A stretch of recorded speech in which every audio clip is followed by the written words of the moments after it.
Good morning, students. Welcome to physics class. In the previous class, we have learnt about a new lesson, light. So we have learned the laws of reflection. The incident ray, the reflected ray and the normal all lie in the same plane. And the angle of incidence should be equal to the angle of reflection. These are the laws of reflection. Then we have learnt about real images and virtual images. Then about lateral inversion. Then we have learnt about spherical mirrors. There are two types of spherical mirrors, concave mirrors and convex mirrors. And then we have learnt about the rules for the construction of images for a spherical mirror. In today's class, we are going to learn about the image formed by a concave mirror. The position, the size and nature of the image formed by the concave mirror when we place the object on the principal axis at different distances. Okay, so in today's class we are going to learn about the image formed by the concave mirror, that is the position, size and nature of the image. Position, size and nature of the image. So case 1, we are placing the object at infinity or considering the object that is at infinity. So the mirror is a concave mirror. So this is the principal axis.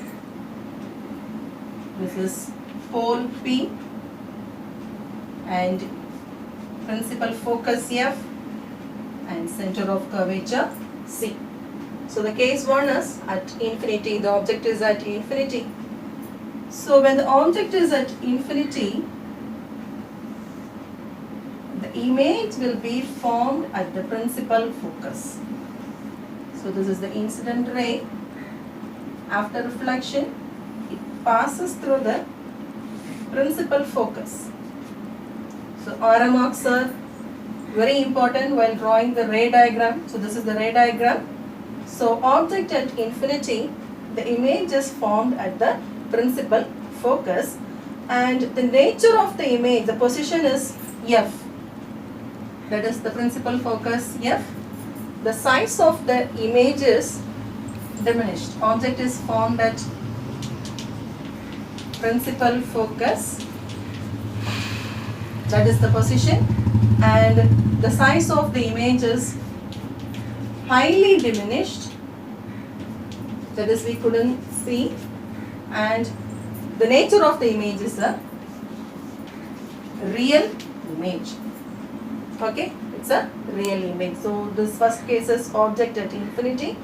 So when the object is at infinity, the image will be formed at F and that is the principal focus F, and the nature of the image, that is the size, is diminished and it is real and inverted. Real and inverted diminished image will be formed at F. This is case 1, that is object is at infinity, image will be formed at the principal focus.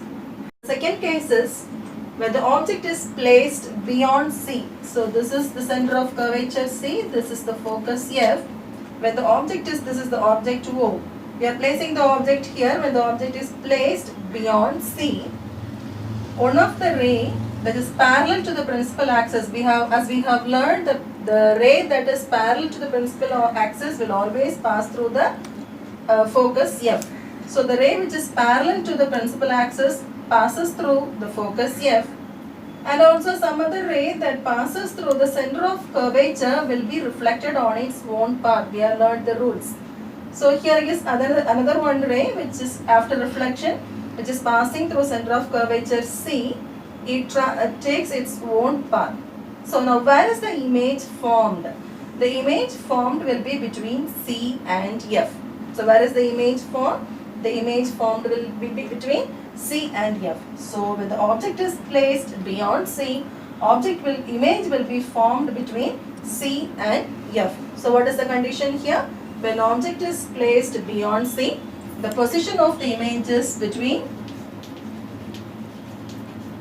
C and F, that is between the center of curvature and the principal focus, that is the position, and the size will be small when compared to that of the object. The size of the object will be small when compared to that of the size of the object. And next one is the nature of the image. The nature will be real and inverted. So this is case 2. So when the object is placed beyond C, the image will be formed between C and F. And the image is real and an inverted image, and the size of the image is smaller when compared to that of the object. So while drawing the ray diagram, always remember students, so a ray that is parallel to the principal axis will always pass through the focus, and the ray which is passing through the center of curvature always takes its own path, and at this position the image will be formed. So beyond C.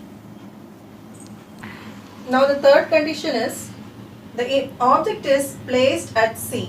In the previous case we have placed the object beyond C.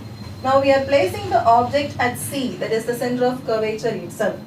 So when we place the object at C, the image will be formed at C itself.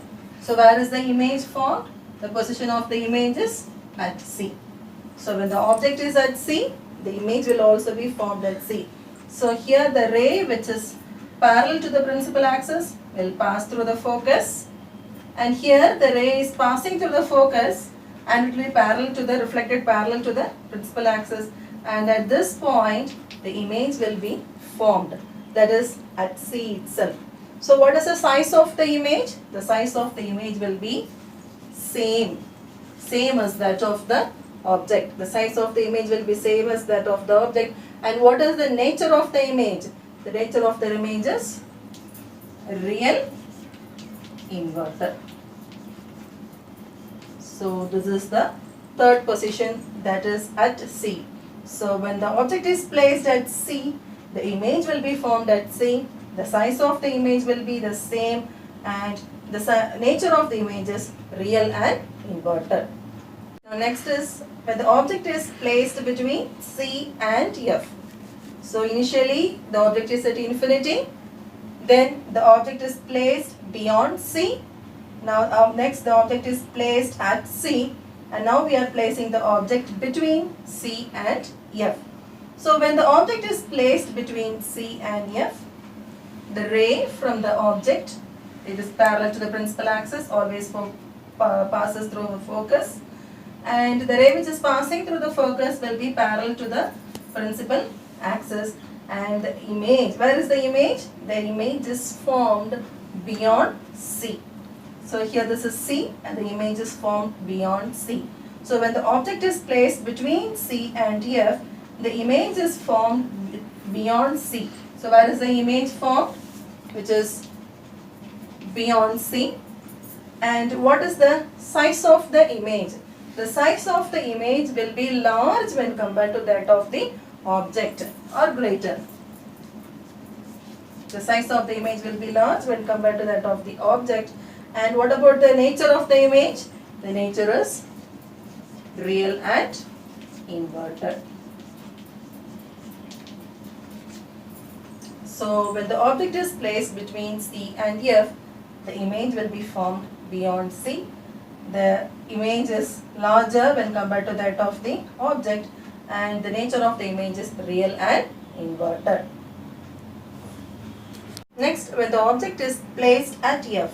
So when the object is placed at F, no image can be caught on the screen. So this is the condition for when the image is at F. So we have learnt beyond C, we form the image between C and F. Then at C, the image is formed at C. Between C and F, we form the image beyond, the image is formed beyond C. And when the object is placed at F, no image can be caught on the screen. There is no image. Somewhere it is a virtual image can be seen, which cannot be caught on the screen.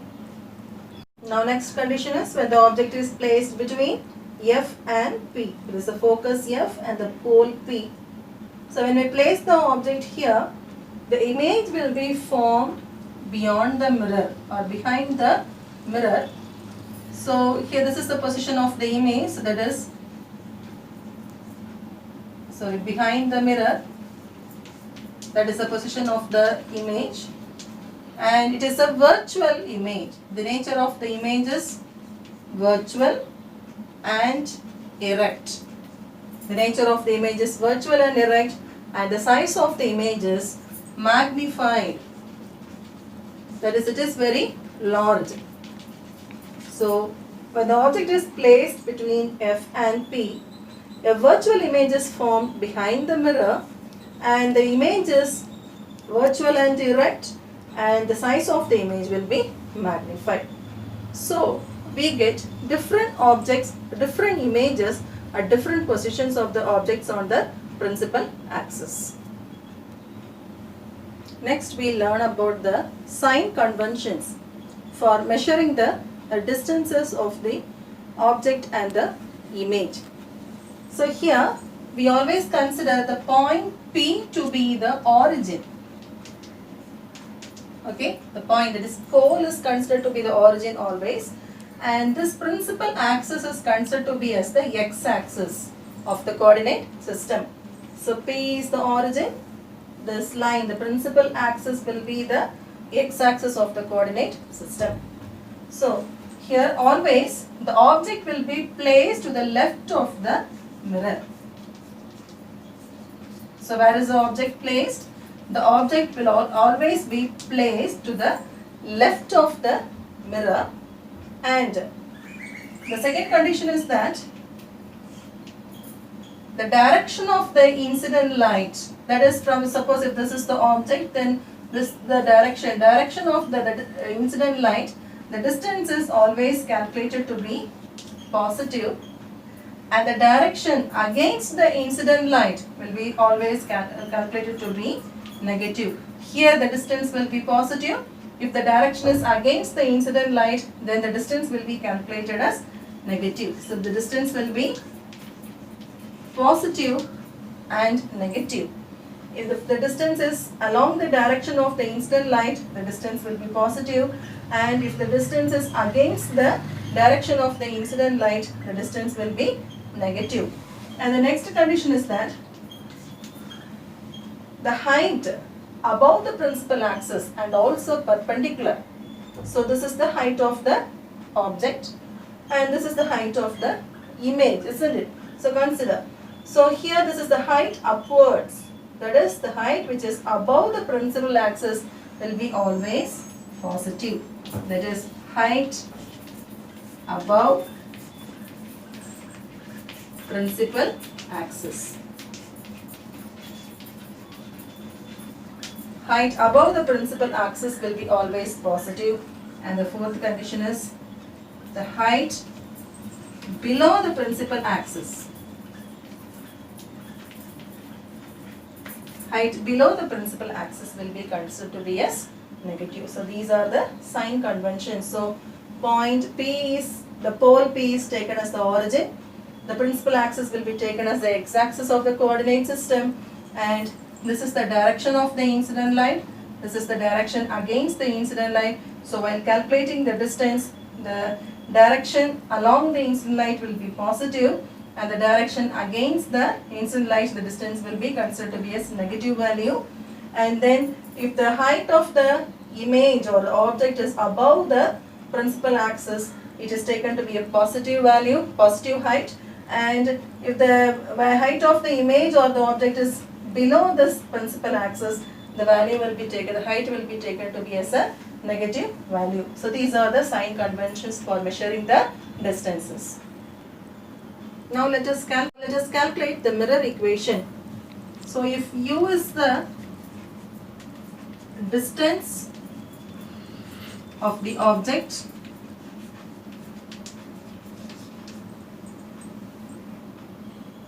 then v is the distance of the image, then F is the focal length, where focal length is the distance between the principal focus F and the pole P. Then the mirror equation, 1 by F is equal to 1 by U plus 1 by V. So this is the mirror equation.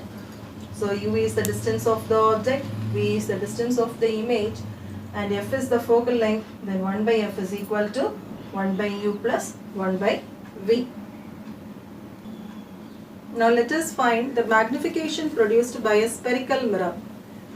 The magnification produced by a spherical mirror is to find how many times the size of the image is magnified when compared to the size of the object.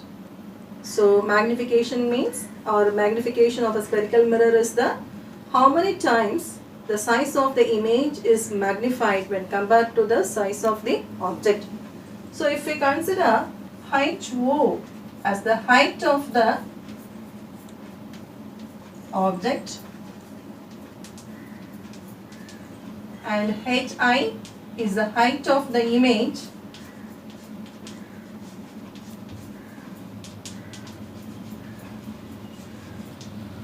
then the magnification M is equal to height I by HO. So this is the magnification, linear magnification of a spherical mirror. M is equal to height I by HO. HI is the height of the object, HO is the height of the, HI is the height of the image, HO is the height of the object. So when you consider if it is the case of a distance, where U is the distance of the object and V is the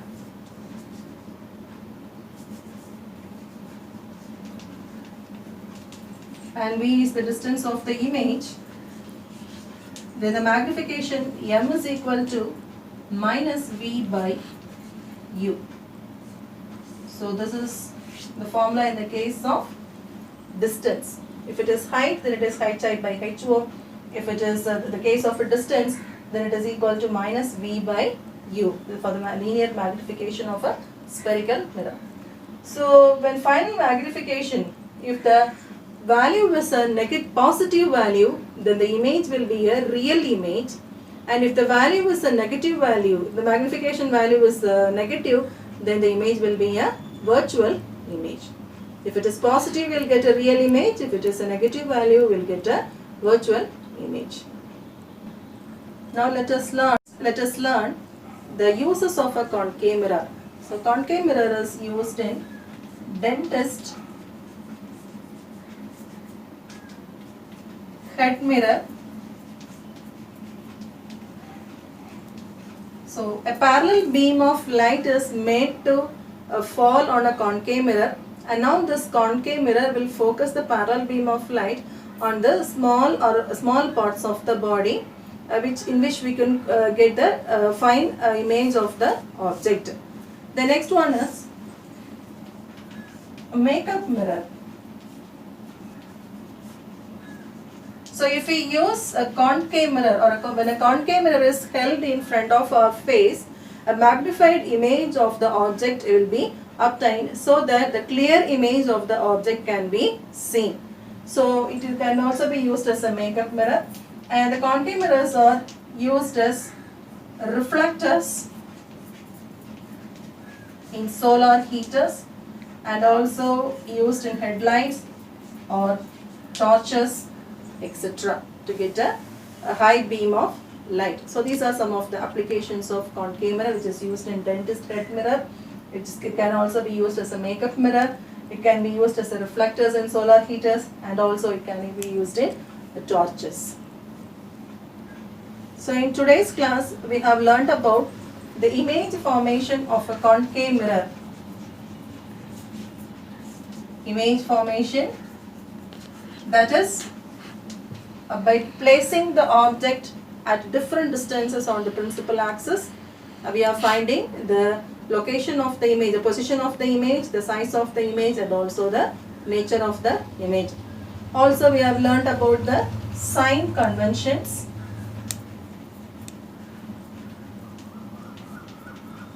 Then we have learnt about the mirror equation.